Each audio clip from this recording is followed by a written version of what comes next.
उस बाटल का ढक्कन खोल करके उसने पानी पे यूँ फेंक दी।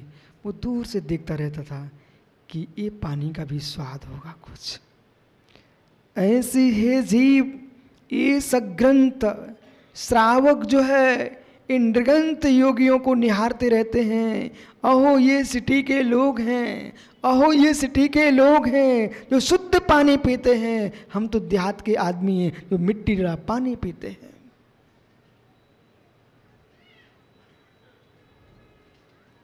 शहर के लोग फिल्टर वाला पानी पी रहे हैं, निर्मली पड़ा पानी पी रहे हैं, फिटकरी पड़ा पानी पी रहे हैं, पर खंतियों में कौन फिल्टर करने जा रहा है।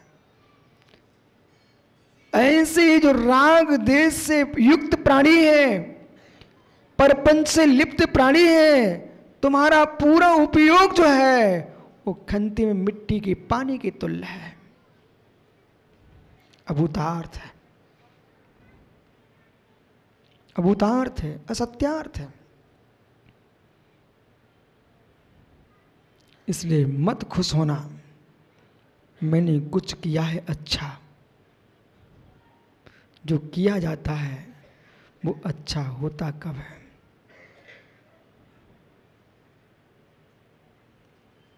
जो किया जाता है वो अच्छा होता कब है।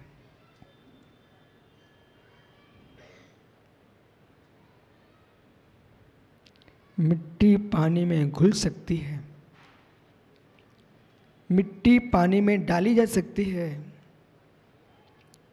पानी गंदा होने के लिए पर का मिलन होता है, पानी स्वभाव से स्वच्छ होता है। समझ में आ रहा है आप लोगों को? मिट्टी पानी में मिलती है तब मटमैला होता है।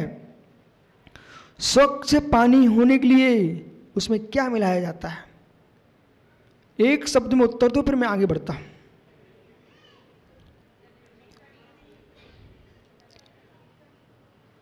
स्वच्छ पानी करने के लिए मतलब फिटकरी ने पानी को स्वच्छ कर दिया।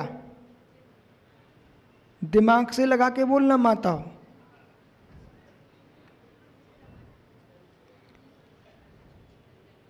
वो भैया गुना हाईटेक सिटी खड़ा हो जा भाई। भाई ये तुम्हारा भाई सफ़ेद कपड़े पहने बैठा है, इसको पूछना कपड़े सफ़ेद कब हुए। समय नहीं है मित्र, जल्दी बोल।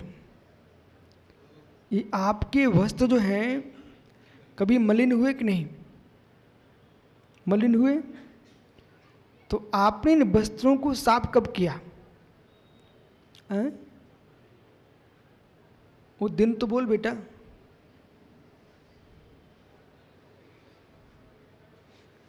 भैया से पूछ लेना। आपके वस्त्र गंदे हुए तो मलिन वस्त्रों को आपने निर्मल कैसे किया? यदि वस्त्र मलिन थे तो निर्मल कैसे हो सकते हैं? चिंता मत कर, बोलते जाओ। यदि वस्त्र मलिन थे तो निर्मल कैसे हुए? जब आप धोने के पहले वस्त्रों को मलिन देख रहे थे कि निर्मल देख रहे थे?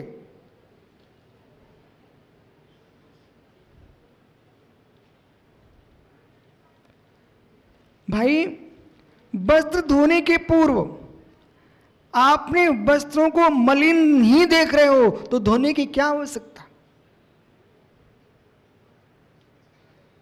वस्त्र वो ही धो सकता है जो गंदे वस्त्रों में निर्मल वस्त्र देखता है।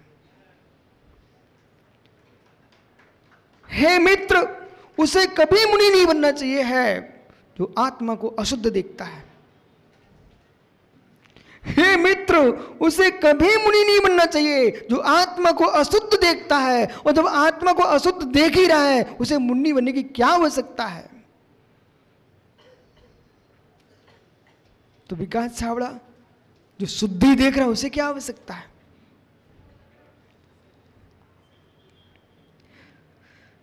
जब आपको ये समझ में आ गया है भाई एक बैठ जाओ, बड़े भैया बैठ जाओ और छोटे को खड़ा रहने दो।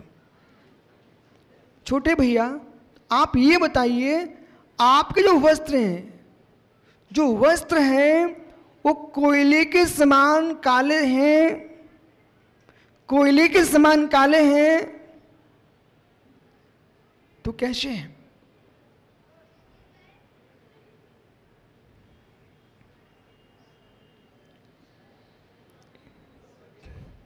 स्वच्छ तो धो क्यों रहा है? मित्र, यही विषय है, यही निश्चय व्यवहार की गुंथी को सुलझने का स्थान है। बेचारे जीव समझ नहीं पा रहे हैं। जो आत्मा को अशुद्ध देख रहा है उसे मुन्नी बनने की क्या आवश्यकता? जो वस्त्र को गंदा ही देख रहा है उसे वस्त्र धोने की क्या आवश्यकता? वस्त्र वही धोता है, वस्त्र वही देखता है, वस्त्र वही धोता है जो वस्त्रों के अंदर स्वच्छता को देख रहा है पर वर्तमान में गंदे हैं। वस्त्र वही धोता है बोले जो स्वच्छता को देखता है। जिसे वस्त्र की स्वच्छता का बोध नहीं है वो ज्ञानी वस्त्र क्यों धोएगा? और जिसे वस्त्र में मेलेपन का बोध नहीं है वो वस्त्र क्यों धोएगा? वर्तमान की पर्याय में, वर्तमान में वो वस्त्र गंदा वस्त्र दिख रहा है लेकिन उसके अंदर निर्मलता है। जो मल जो है वो वस्त्र का धर्म नहीं है, अलग से लगा है। वस्त्र में मल अलग से आया है। मल यानी यदि वस्त्र का धर्म होता तो कितनी साबुन लगा डालते तब भी स्वच्छ नहीं होता। ऐसे कर्म जो है, आत्मा की जो अशुद्धि है, ये आत्मा का धर्म नहीं है, ये आत्मा कर्म के कारण मलिन है। ये कर्म हट जाएंगे तो आत्मा स्वच्छ हो जाएगी। बराबर? अब बोलो, पानी को गंदा करने के लिए कुछ करना पड़ता कि नहीं? पानी को गंदा करने के लिए कुछ करना पड़ता माताओं? पानी को स्वच्छ करने के लिए कुछ भी नहीं करना पड़ता।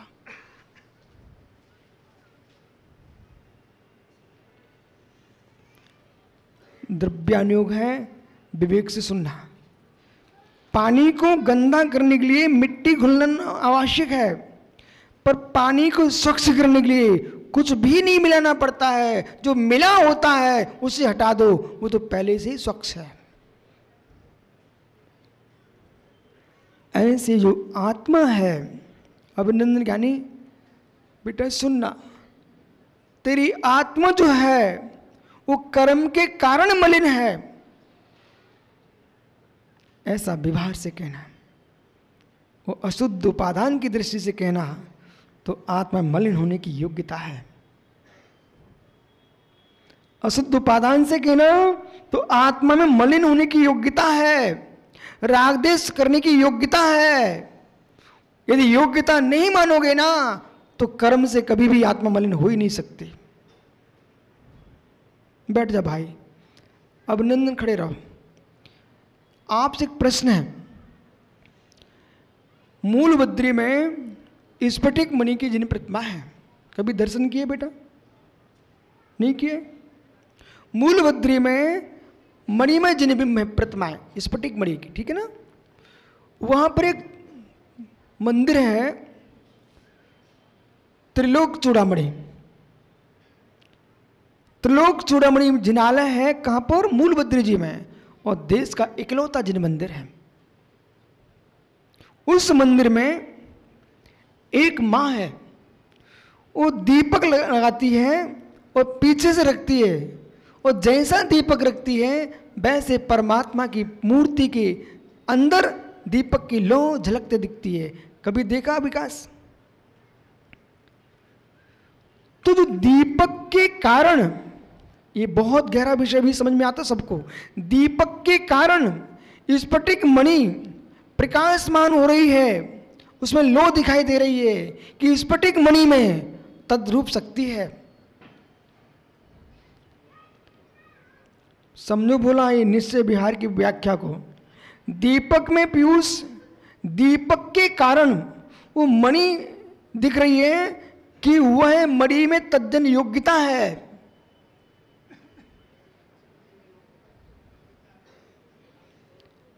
हे मित्र, यदि योग्यता ही है मात्र तो बिना दीपक के भी दिखना चाहिए। और यदि आप ऐसा कहते हो दीपक के कारण वो ज्योति दिख रही है, तो उसी दीपक को काष्ठ के सामने ले जाइए, उसमें भी दिखना चाहिए। बराबर?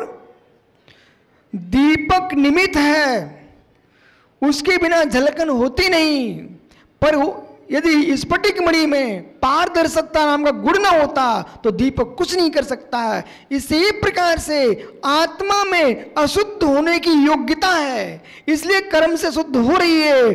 आत्मा में अशुद्ध होने की योग्यता न होती तो आत्मा का कर्म कुछ भी नहीं कर सकती थी। जो आपके अंदर देख ज्ञानी गुना है। पेन कितना सुंदर है, अच्छा लग रहा? यदि पेन आपको अच्छा लग रहा है तो पेन की अच्छाई कारण अच्छा नहीं लग रहा आपको। आपके अंदर राग नाम की वस्तु न होती तो पेन का निमित्त कुछ नहीं कर सकता था। यही पेन एक वीतरागी निर्विकल्प ध्यान में लीन योगी के सामने रख दो, कुछ नहीं। कंचन कामनी में कोई विकल्प नहीं है। जिसने ब्रह्मचर्य व्रत ले लिया है, अभिनंदन भैया। जिसने हृदय से वैराग्यपूर्ण रूप से ब्रह्मचर्य व्रत ले लिया है, उसके लिए सुर सुंदरी, तिलोत्तमा, लोक सुंदरी किस काम की है? बोल बेटा। जिस व्यक्ति ने ब्रह्मचर्य व्रत ले लिया है, अखंड ब्रह्मचर्य ले लिया है, उसके लिए जगत की नारियां किस काम की हैं? समय नहीं, जल्दी बोल। जिस पुरुष ने अखंड ब्रह्मचर्य ले लिया है, उसके जगत की सुंदरियां किस काम की? तो भाई ये विशाल कह रहा था कि मुझे तो नारियां प्रभावित करती हैं, तो नारियां इसको प्रभावित कर रही थी कि प्रभावित हो रहा था। विषय पकड़ना। नारियां प्रभावित कर रही थी कि प्रभावित हो रहा था। यदि नारियां प्रभावित करती होती तो जिसने ब्रह्मचर्य व्रत ले लिया है उसकी नारी क्यों नहीं प्रभावित कर रही है? इसलिए जिस अज्ञानी ने अपने हृदय में वासना को बसा के रखा है उसको नारियां प्रभावित करती हैं, और जिसने वासना को निकाल के रखा है उसको तिलोत्तमा भी प्रभावित नहीं कर सकती।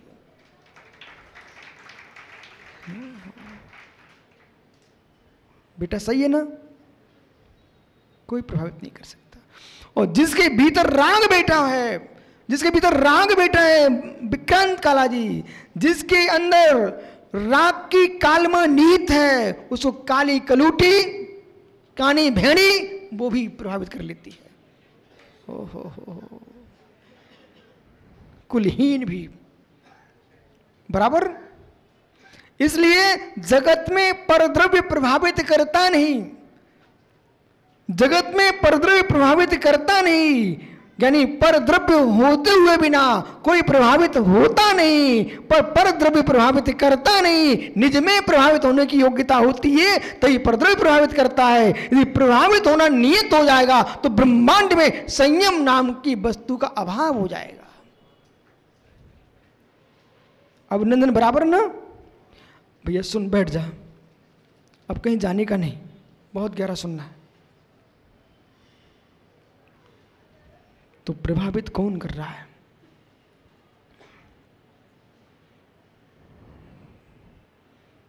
प्रत्येक द्रव्य सुचतुष्ट में स्वाधीन है। प्रत्येक द्रव्य सुचतुष्ट में स्वाधीन है। भागचंद शास्त्री जी, पंडित साहब,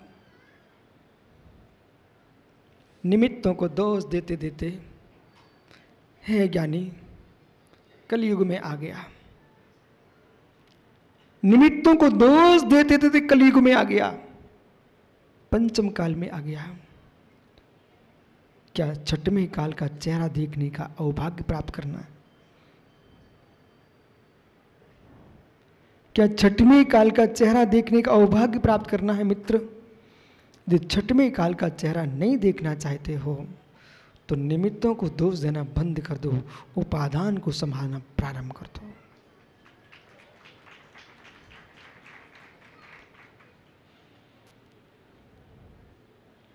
है जीव, देख छाबड़ा, ये श्रीफल है,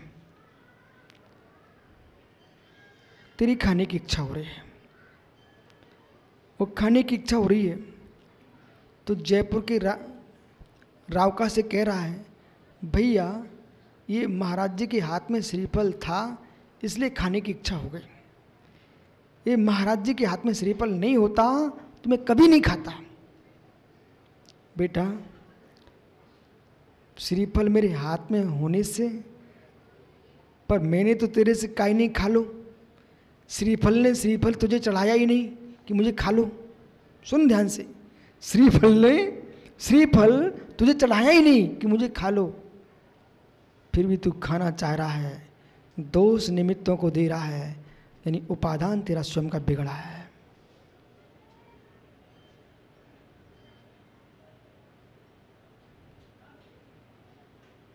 आवश्यकता नहीं है बोला कि सामने श्रीफल हो तभी तुझे श्रीफल खाने की इच्छा होगी। ये न्याय शास्त्र से ध्यान दर्शन को समझिए। अस्मिन् भूतले घटम नास्ति, इस भूतल पर घट नहीं है, तब भी क्या पीयूष घट का ज्ञान नहीं होता? जिसको प्यास लगी होती है उसको मटके का पानी दिखाई देता है, सामने मटका नहीं होता है। ऐसे जिसको वासना सताती है, सामने वासनाओं के साधन नहीं होते हैं, तब भी वासनाओं के साधन आंखों में झूलते हैं।